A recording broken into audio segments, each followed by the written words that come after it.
Hello, everybody, and welcome back to Odin's movie blog. I am the critic who is a cynic. Hope you're doing well, and today we're going to be talking about the Joaquin Phoenix interview in which he walked out because the reporter asked a really stupid, loaded question, totally wanting the headline of someone walking out of the interview, which is exactly what they got to happen, but it really just goes to show you why the people in the media, especially these so-called movie critics and movie websites, totally suck in today's day and age. But first, I want to give a huge shout out to my chosen of Valhalla who joined me on a live stream earlier today. So if you want to see that, it's a 2.5-hour fun stream with Rosetta Allen, Laura Ryan stole my fanfiction story, and Tina, my Valkyrie. So if you want to check out that conversation, it is still available live on the channel. Go check it out. It is a damn good time. But anyway, this is indeed the news coming from Cosmic News, but also being cited from another source too, which means it is very reliable. This is indeed something that happened, seeing that the person that won the clickbait article got the clickbait article, and it is that Joaquin Phoenix indeed walked out of an interview where someone asked an extremely stupid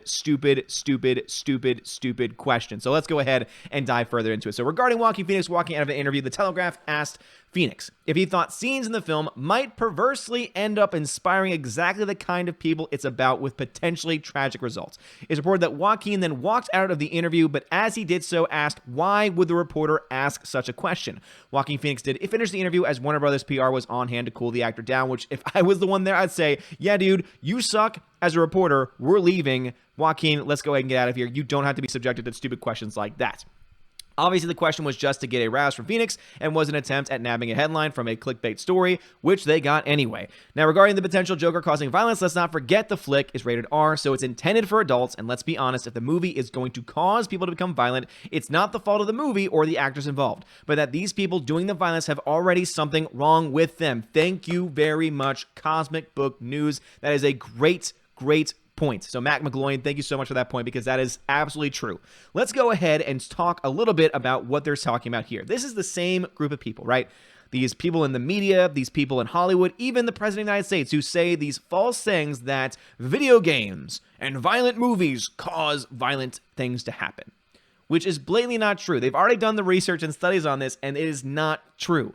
People that play violent video games aren't automatically more violent. If that was true, there would be so much more violence going on in our country and in our world. Do you know how many young people play video games? Do you want to know how many of them play violent video games? Do you realize that out of the 11 to 15-year-old range of kids that play video games, that 70% of them play violent video games? Do you want to know that that number still remains the same, if not increases, when you go past the age of 15? It is something that is a part of gaming culture. If you play video games, no matter what age you are, the chances of you playing violent video games is very, very high. So if you're going to try and say there's a correlation between violent video games and thereby proxy things like violent movies or TV shows, you would then have to say that there is some kind of correlation. The problem is when you look at the population playing video games and how many people become violent, there is no direct correlation. There is no connection whatsoever.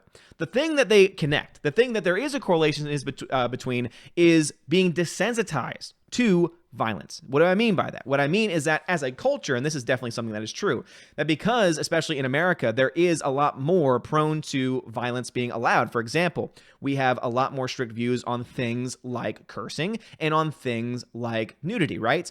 But we don't really have as much of a problem when it comes to violence. What does that mean? All that means is that we are therefore desensitized to it, meaning that we are less sensitive to when we see acts of violence happen on screen. Now, one could argue saying that it might allow someone to feel a lot more apt to film a violent thing from happening, and that is definitely something that is true, right? There are many cases in which you have young people filming a violent action happening. There was a story just the other week where someone was literally stabbing, a teenager was stabbing another teenager to death over a girl, and he was surrounded by younger people, and all of them had their phones out and were filming it. And that is what desensitization means. So it's not that the violence that happened in front of them was the cause, or rather was a reaction to video games or movies. What it means is that because they were witnessing it happen in real life, that they are therefore less sensitive to it. They can absolutely understand that it's a real thing happening. But because we live in a social media world, because we live in such a digital world today, it is a lot easier for us to be able to have that disconnect from things that are actually going on. But people make the wrong presumption. And people make the wrong connection that because there's the desensitization that happens, that means that there is this dehumanizing factor that happens, which means if we're more dehumanized or we have a less human understanding of those around us, that by chance and by result is going to make us more violent, which is not true. That is the leap that they try to make, which there are no stats to back up. There is nothing to support that from happening. They've done this, again, all the way back from Columbine, right? This is something that was the main narrative that people looked into, and it was shown completely to be without valid truth, right? That's one of the reasons why Marilyn Manson himself had to be involved in that proceedings, because there were people blaming him and his music for causing the violence. No one causes violence. No one actually causes violence except for the people that bring about the violence. Period. End stop.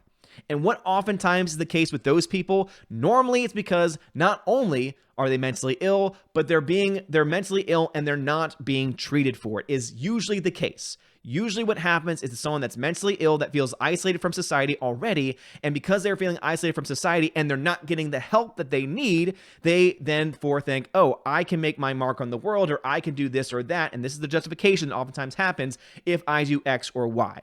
And that's one of the many reasons why I hate saying the names of people. I hate sharing stories where it says the name of a person that has done a violent crime, because that is doing exactly what they were trying to do in the first place. Now, of course, there's many motivations that can go behind acts of violence, right? Which obviously all stem from different things.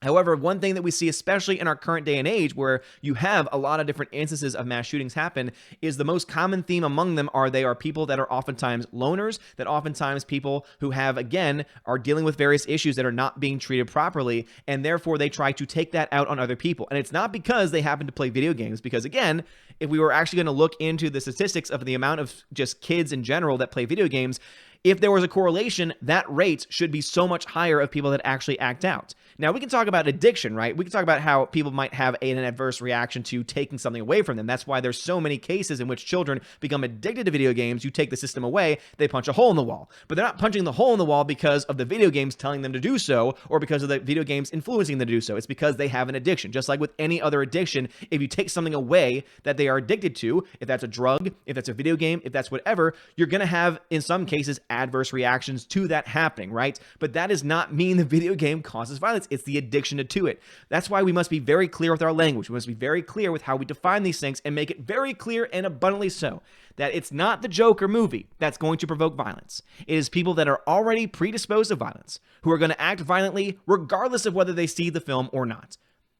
And yet you'll have something happen, I'm sure. And again, this is the unfortunate world we live in, where so many people are left untreated or poorly treated at that, who are going to be left going to see this movie, and because they'll have a ticket stub to this movie in their pocket, and if they do something, all of a sudden the media is going to go out saying, the Joker made him do it, the Joker made him do it, oh my gosh, there's a direct correlation because he saw the movie.